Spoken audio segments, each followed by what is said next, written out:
This Sunday, AEW will host the 3rd annual Double or Nothing pay-per-view live from Las Vegas, Nevada. The night will see huge title matches and long-time stories come to a close, with the spine of the card one of the strongest to date. Can Wardlow break free from the shackles of MJF, who will become the first winners of the Owen Hart Foundation tournaments, and can the best in the world add another world title to his legendary resume? Well, today let's talk about what I think will happen as we look at my predictions for AEW Double or Nothing 2022. And before we get into it, make sure you head to our Fight affiliate link in the description below, where you can purchase Double or Nothing for just $19.99 if you're an international viewer.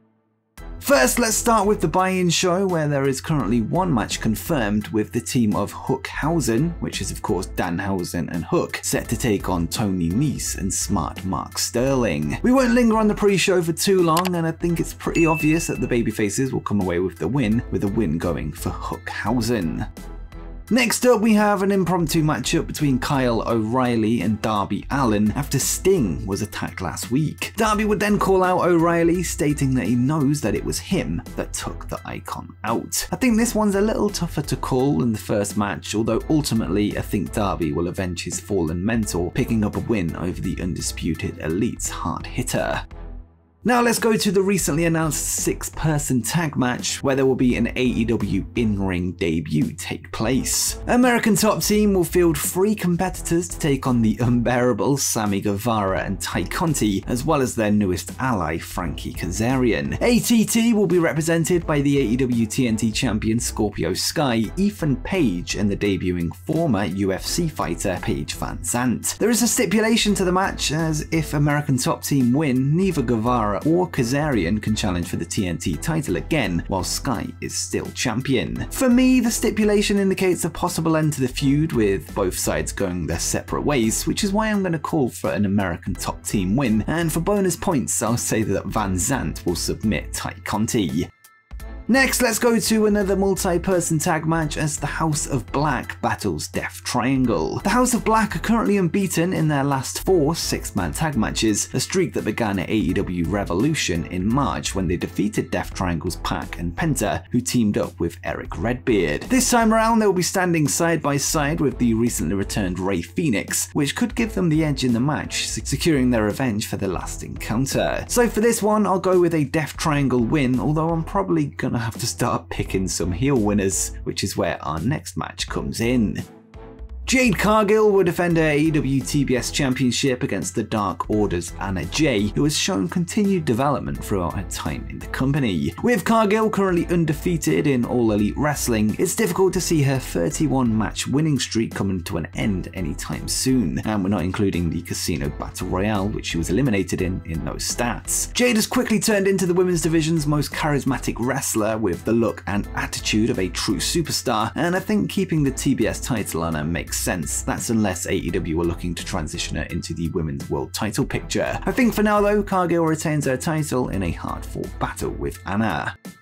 Now we move on to the next tag match of the night as the Hardys take on the Young Bucks in a long-awaited rematch. The two teams have shared a ring 8 times in the past, 6 of those were in 2-on-2 action, and most famously they would last wrestle at Supercard of Honor in April 2021. The Young Bucks were then crowned the ROH World Tag Champions the night before the Hardy Boys returned to WWE at WrestleMania 33. In direct tag matches, the Hardys have won 4 of the 6, meaning the Bucks are lagging behind. With that said, I think it makes sense for the younger team to win this one, although this could go either way at this point. However, I do think the Bucks will win, perhaps via nefarious means, setting up a rematch somewhere down the line in a cinematic or perhaps another ladder match.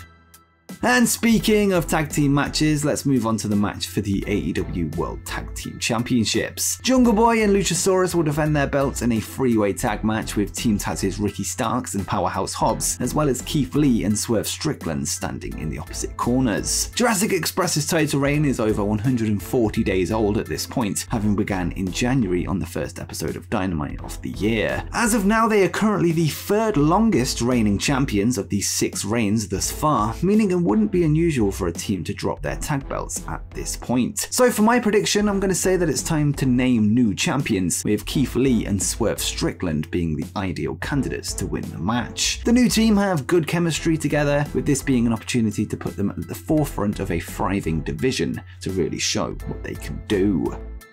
Now we go on to our final multi-man match of the night in a bout that is being billed as the Anarchy in the Arena. The Jericho Appreciation Society will battle Eddie Kingston, Santana and Ortiz and the Blackpool Combat Club's Bryan Danielson and Jon Moxley in what is expected to be similar to the Stadium Stampede matches of the past. Whilst I'm not necessarily a fan of the Stadium Stampede concept, it will be interesting to see the difference in the new match type, with more hardcore action expected. As for a winner, the match could go either way, but I'll go for another babyface win, as I think the Blackpool Combat Club and friends walk away with this one.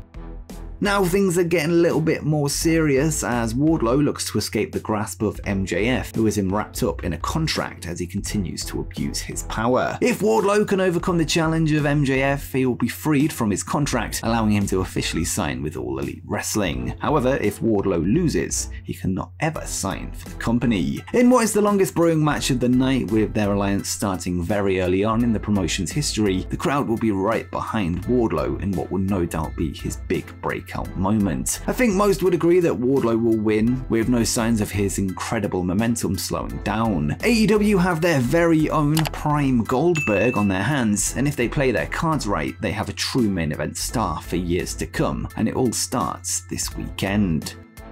Now it's time to look at the two Owen Hart Foundation tournament finals, starting with the women's side of things. Ruby Soho and Dr. Britt Baker, DMD, have advanced through to the final to set up a rematch from AEW Dynamite Grand Slam. Last time around, Ruby would fall short in her challenge for the AEW Women's World title when the Dentist defeated the Punk Rocker, effectively ending Soho's short burst of momentum upon her debut. Since then, Ruby has struggled to become a prominent part of AEW television, but now she is being given a big chance to become the first Owen Hart Female Cup winner, something that can only ever be achieved by one person. It can be argued that Britt Baker doesn't need the win as much as Soho, with her run as women's champion establishing her as a top contender in their women's division already. And with that said, I think it's time for Ruby to win the big one, although again, this could go either way. But for my prediction, I'll go for Ruby Soho.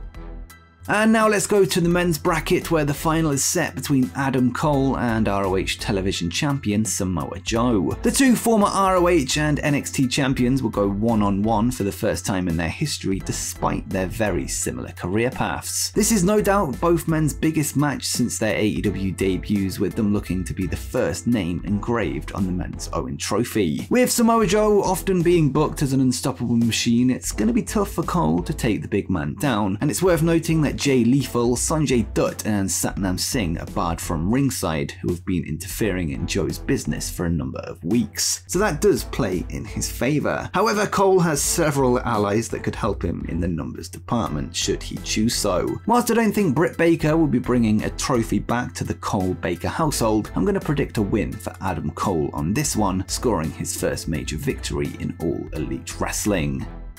Now we go to our second last match of the night, when the AEW Women's World Championship is on the line. Thunder Rosa is set to defend her title against the woman of 1,000 holds, Serena Deeb, who has been on a tear as of late. The feud turned personal recently when Deeb shot on Rosa's mentor, Dustin Rhodes, adding to the fact that both competitors are arguably the best in-ring talents in the women's division, if not the entire company. If Rosa were to lose, her reign would become the shortest women's title run in the history of AEW at just 74 days. In that time, she has only defended her title once, which would probably make her reign one of the worst of all time too, matching Nyla Rose's 101-day run, which saw just one title defense. So with that said, it only makes sense for Thunder Rosa to win this one, extending her title reign, with there being a lot more to do before her time with the belt comes to an end.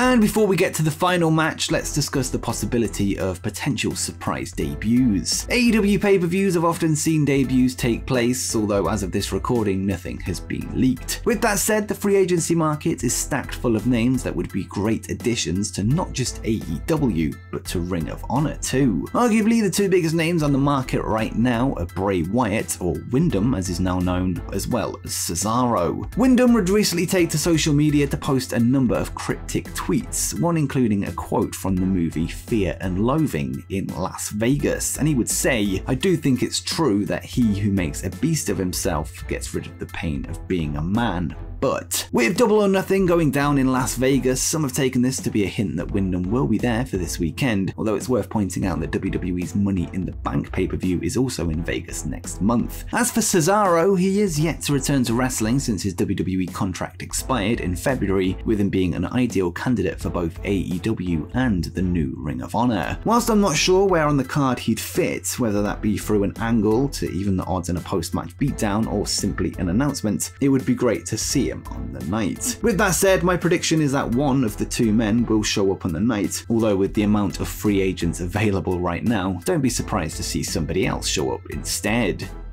Now it's time for the main event and one of the hardest matches to call, as Hangman Adam Page puts his AEW World Championship on the line against the best in the world, CM Punk. Hangman has held the title since his big win over Kenny Omega in November last year at Full Gear, with him being just shy of 200 days into his run. Page recently overtook Chris Jericho's reign as champion, which lasted 182 days, meaning he is entering the territory of a title loss. In my opinion, CM Punk is the biggest star in the company, not just because of his past in WWE, but due to the 7-year-long wait for his return, leading to the greatest moment in wrestling in recent memory at the First Dance when he made his AEW debut. If one man deserves to carry the AEW torch, it's CM Punk, who helped lay the foundation that the company was built on years before Tony Khan's vision became a reality. The benefits of a Punk reign over a Hangman reign are clear to see, with a victory over a champion Punk meaning much more than a win over a champion Hangman. So Punk should win this match, leading to a huge moment for whoever dethrones him later down the line, but who that will be is up for a debate. However, there is one man that is better than you,